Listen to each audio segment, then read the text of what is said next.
बिस्मिल्लाहिर्रहमानिर्रहीम अस्सलाम वालेकुम। ये है एक्सरसाइज 4.4 मैथ सेकंड ईयर। आपको ना ट्रायंगल के वर्टिसेस गिवन है, आपने इंटीरियर एंगल्स फाइंड करने हैं। तो इंटीरियर एंगल्स का फार्मूला हमने लास्ट क्लास में डिस्कस की, एंगल ऑफ इंटरसेक्शन का फार्मूला हमने लास्ट क्लास में डिस्कस किया था। अब उसी पे हम काम करेंगे, लेकिन अब थोड़ा सा ना ऑर्डरली हम मूव करेंगे। तो पहली बात ये कि आपने ना यहाँ पे ये जो वर्टिसेस हैं इनको आपने एंटी क्लॉकवाइज ऑर्डर में अरेंज करना है, या आप इस तरह करें कि यहाँ से ए स्टार्ट कर लें -2 11, कहीं से भी आप स्टार्ट कर सकते हैं, नो प्रॉब्लम, लेकिन एंटी क्लॉकवाइज ऑर्डर में आपने मूव करना है। राइट हो गया, एंटी क्लॉकवाइज ऑर्डर में मूव करना है। Anti clockwise mean just like this. ये जब लेबलिंग करेंगे आप तो इस ऑर्डर को फॉलो करेंगे, A B and C, this order anticlockwise. अगर आपने क्लॉकवाइज फॉलो कर दिया तो आपके जो एंगल्स होंगे वो टोटली रॉन्ग आएंगे। तो जब भी आप इंटीरियर एंगल्स फाइंड करेंगे तो पहली बात, बल्कि ये पूरे ही चैप्टर के लिए आप ये बात ध्यान में रख लें कि कोई भी आपके पास क्लोज पॉलीगॉन है उसके लिए आप जब वर्टिसेस को लेबल करेंगे तो एंटी क्लॉकवाइज ऑर्डर में ही लेबल करेंगे। अब हम इंटीरियर एंगल्स को कैसे लेबल करेंगे? ये एक इंटीरियर एंगल है, एंटी क्लॉकवाइज इसको लेना है θ1, फिर दूसरा इंटीरियर एंगल इसको बी पे θ2 का नाम दे दिया, और ये आपके पास क्या है θ3 है। राइट हो गया। अब इसी तरीके से आपने स्लोप्स को लेबल करना है, तो θ1 के सामने हम m1 कह देते हैं स्लोप, θ2 के सामने m2 कह देते हैं, और ये आपके पास क्या है m3 है। तो अब हम फर्स्ट ऑफ ऑल क्या करेंगे, ये तीनों स्लोप्स डिटरमिन करेंगे और फिर हम फार्मूलाज अप्लाई करेंगे जो हमने लास्ट क्लास में एंगल ऑफ इंटरसेक्शन का फार्मूला पढ़ा था। वही फार्मूला है, जस्ट यहाँ पे ऑर्डर को थोड़ा सा ज़हन में रखना है। तो पहले हम स्लोप्स कैलकुलेट करते हैं। Slope of B C, slope of B C is what, m1 formula आप जानते हैं y2 माइनस y1 और x2 माइनस x1। तो ये x1 y1, इसको हम क्या नाम दे देंगे, x2 y2। तो y2 की वैल्यू -9 -3 और x2 है आपके पास 4 -6, तो ये आ गया -9 + 3 एंड 4 + 6, तो ये -6 और 10 आ गया। तो m1 की वैल्यू आपके पास ये आ गई। इसको सिंप्लीफाई कर लें तब भी ठीक है, ना करें तब भी ठीक है, नो प्रॉब्लम एट ऑल। अब इसी तरह slope of C B A calculate करेंगे, सॉरी ये सी है, slope of C A, slope of A C या slope of C A m2, ये डायरेक्टली हम करते हैं, इसको y2 ले लेते हैं, इसको x1 y1 कह देते हैं। यही फार्मूला आप यूज़ करेंगे स्लोप का, -9 -11 और 4 -2। तो ये m2 आपके पास आ जाएगा -20 और 4 + 2, तो ये आ गया m2 = -10/3। ये हमने कटिंग भी कर दी है साथ ही। तो ये स्लोप आ गई किसकी, सी ए की। अब इसी तरीके से स्लोप ऑफ ए बी हमने डिटरमिन करनी है। तो स्लोप ऑफ ए बी क्या होगी, इसको भी देख लेते हैं।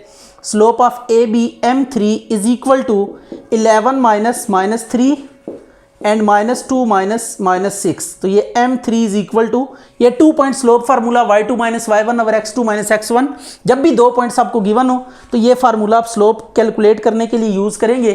तो पॉइंट्स को आप लेबल कर सकते हैं किसी भी तरीके से, x1 y1 जिसको मर्जी कह दें, x2 y2 जिसको मर्जी कह दें। तो ये आपके पास ओपन ऑप्शन है।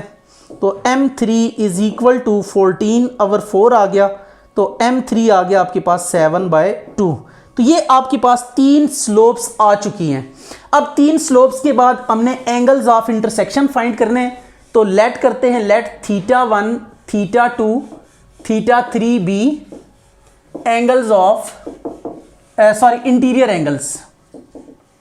इनको क्या कह देंगे, इंटीरियर एंगल्स हैं ये। अगर ये 3 आपके पास इंटीरियर एंगल्स हैं तो सबसे पहले θ1 का फार्मूला हम सेट करते हैं, tan θ1। तो tan θ1 कितना है इसको ज़रा चेक करें। ये देखिए θ1 के आर्म्स पे m2 वाली स्लोप है और m3 वाली स्लोप है। θ1 को अगर आप इनकाउंटर करें, θ1 इसके आर्म्स ये हैं और ये आर्म है, इस आर्म पे m2 स्लोप है और इस आर्म पे m3 स्लोप है। हेड जिस पे होगा ना ये एंटी क्लॉकवाइज, ये हेड्स आपने इस तरह लगाने एंटी क्लॉकवाइज ऑर्डर में, ये एंटी क्लॉकवाइज ऑर्डर होना चाहिए। तो अब जिस पे ये हेड होगा वो m2 वाली स्लोप पहले आएगी, तो ये आ जाएगा हमारे पास m2 - m3 और 1 + m2 m3। राइट हो गया। हेड के अगेंस्ट जो स्लोप होगी वो पहले आएगी, टेल वाली को बाद में माइनस करेंगे और नीचे 1 + M2 M3 आ जाएगा। लाइकवाइज आपने tan θ2 का फार्मूला सेट करना है, तो tan θ2 का फार्मूला हम कैसे सेट करेंगे इसको देख लें। tan θ2 अब θ2 के आर्म्स पे देखें, ये M3 और M1 ये दो स्लोप्स हैं, M3 और M1, तो हेड पे कौन सी है, M3 पहले आ जाएगी, तो ये हम लिखेंगे M3 minus M1 over 1 plus M3 M1, right हो गया। लाइकवाइज हम थर्ड एंगल डिटरमिन करेंगे, तो थर्ड एंगल क्या होगा, tan θ3 को देखें, इसके आर्म्स पे 1 और 2 स्लोप्स हैं, 1 और 2 हैं, 1 और 2, तो हेड 1 पे है तो 1 पहले आएगी, M1 M2 यूज करेंगे, M1 minus M2 1 plus M1 M2, तो ये आपके पास थर्ड फार्मूला भी आ गया। अब आपने क्या करना है, वैल्यूज पुट करनी है इनमें। M2 की वैल्यू इट इज माइनस 10/3 और M3 की value that is 7/2 divided by 1 plus minus 10/3 और ये आ गया 7/2। इसको सिंप्लीफाई करें तो 6, तो ये माइनस 20 और 21 और ये आ जाएगा 6 माइनस 70, 6 से कैंसिल हो गया, तो ये माइनस 41 और माइनस 64 आ गया।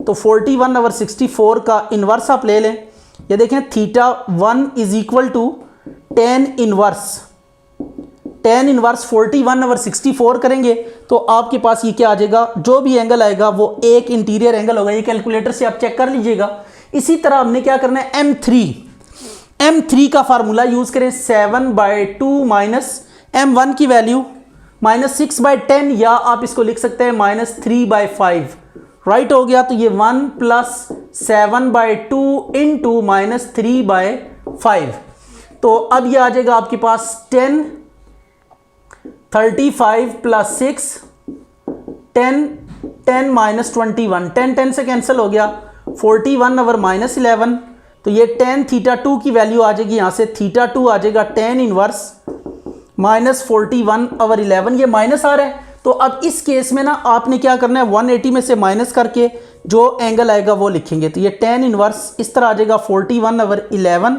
राइट। इसी तरह थर्ड एंगल हम डिटरमिन करेंगे, M1 minus M2, M1 is what, minus 3/5 और M2 आपके पास कितना है, minus 10/3 divided by 1 plus minus 3/5 and minus 10/3। ये वैल्यूज़ आपने वहाँ से देख के सब्स्टिट्यूट की हैं, तो यह आ जाएगा आपके पास 15 माइनस 9 माइनस प्लस 50 और ये आ जाएगा आपके पास 15 प्लस 30 डिवाइडेड बाय 15 को 15 से काट दें, तो ये अब आ जाएगा आपके पास कितना, 41 और 45, तो ये tan θ3 भी आ गया, राइट हो गया। तो ये tan θ3 41 और 45 आ गया, तो यहाँ से θ3 की वैल्यू आ जाएगी tan इनवर्स 41 और 45। अच्छा, एक और भी मेथड है कि अगर आपको ट्राइंगल के दो इंटीरियर एंगल्स पता लग गए तो तीसरा एंगल आप इस फार्मूले से भी कैलकुलेट कर सकते हैं, θ1 plus θ2 plus θ3 is equal to 180 degree. तो दो एंगल्स आप कैलकुलेट कर लें और इस फार्मूले से आप थर्ड एंगल डिटरमिन कर सकते हैं। दो एंगल्स की वैल्यू इधर सब्स्टिट्यूट करेंगे, आप थर्ड एंगल की वैल्यू यहाँ से डिटरमिन कर सकते हैं। तो दो एंगल आप स्ट्रेट अवे डिटरमिन करेंगे, तीसरा फिर ये फार्मूला भी यूज़ कर सकते हैं। अगर ये फार्मूला नहीं यूज़ करना चाहते तो जो एंगल ऑफ इंटरसेक्शन का फार्मूला है वो आप यूज़ कर लें। और फिर आप ये बात याद रखिएगा कि जब भी ये तीनों एंगल्स फाइंड करेंगे इनका सम मस्ट बी 180 डिग्री। अगर 180 डिग्री से ज़्यादा या कम है तो इट्स मीन आपने कोई एंगल रॉन्गली डिटरमिन किया, आपको उसको करेक्ट करने की ज़रूरत है।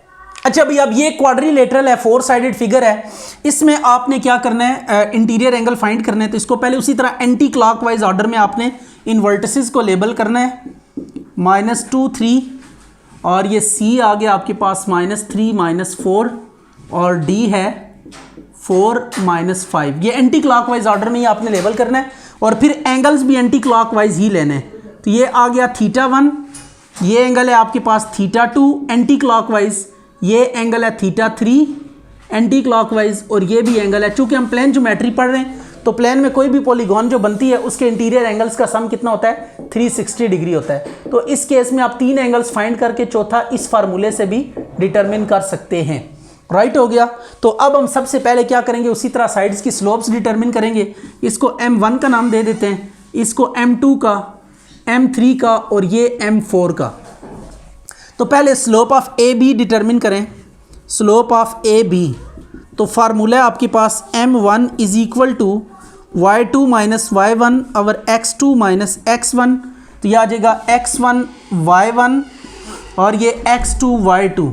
तो ये आपने ना वैल्यू सब्स्टिट्यूट करनी है, तो 3 माइनस 2 और माइनस 2 माइनस 5, तो ये 1 बाय माइनस 7 आ गया M1 की वैल्यू, राइट हो गया। M2 की वैल्यू अब इसी तरह आपने कैलकुलेट करनी है। Slope of BC, slope of BC क्या आ जाएगी, M2 is equal to -4 minus 3 और माइनस 3 माइनस माइनस 2। तो ये आपके पास M2 की वैल्यू आ जाएगी 7, राइट हो गया। इसी तरह स्लोप ऑफ CD आप कैलकुलेट करेंगे। Slope of CD it would be M3 और ये भी -1/7 ही आएगी। आप चेक कर लीजिएगा, फार्मूला सेम है। और स्लोप ऑफ AD ये आपके पास आ जाएगी M4 इट वुड बी 7। इसको भी आप चेक कर सकते हैं। अब इंटीरियर एंगल्स हमने फाइंड करने हैं, तो हम लेट कर लेते हैं इंटीरियर एंगल्स को और उनके फार्मूलाज यूज़ करते हैं। Let θ1 θ2 θ3 θ4 be interior angles. अब 4 इंटीरियर एंगल्स होंगे, तो सबसे पहले tan θ1 का फार्मूला सेट करते हैं। tan θ1, तो ये θ1 है, θ1 के आर्म्स पे M1 है और M4 है, हेड किस पे है, M4 पे।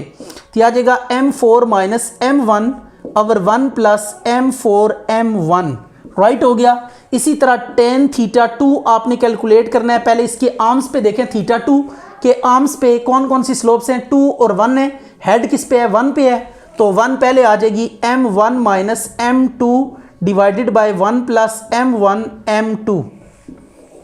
लाइकवाइज tan θ3 भी हम कैलकुलेट करेंगे, इसका फार्मूला भी सेट कर लेते हैं। tan θ3, तो tan θ3 के लिए अगर आप देखें, इसके आर्म्स पे स्लोप 2 और 3 है, हेड किस पे है, 2 पे।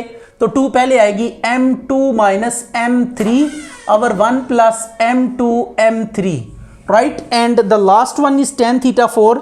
उसके 2 मेथड्स हैं आपके पास, एक वो ऊपर फार्मूले वाला और एक ये मेथड भी आप यूज़ कर सकते हैं। M4 में 4 और 3 है, तो 3 पे हेड है, तो 3 पहले आएगी M3 माइनस M4 और 1 प्लस M3 M4, राइट। अब वैल्यूज़ पुट करके देखते हैं क्या रिजल्ट आता है।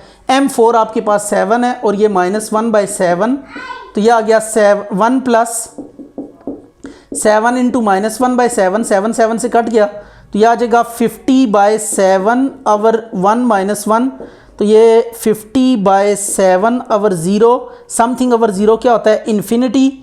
तो tan θ1 आपके पास इन्फिनिटी आ गया, तो θ1 is equal to tan inverse infinity कितना होता है, 90 डिग्री। तो ये राइट एंगल आएगा, ये आ गया 90 डिग्री। तो θ1 आपके पास क्या आ गया, 90 डिग्री। लाइकवाइज θ2 आप कैलकुलेट करेंगे। M1 की वैल्यू कितनी है, -1/7 माइनस M2 की वैल्यू 7, 1 प्लस -1/7 इंटू 7, इसको भी आप कैलकुलेट करें। तो ये अब आपके पास θ2 एंटी क्लॉकवाइज ऑर्डर में M1 माइनस M2। M1 कितना है आपके पास, M1 है -1/7 एंड ये अब -50/7 और 1 माइनस 1, तो ये आ जाएगा इन्फिनिटी आ जाएगा ये भी।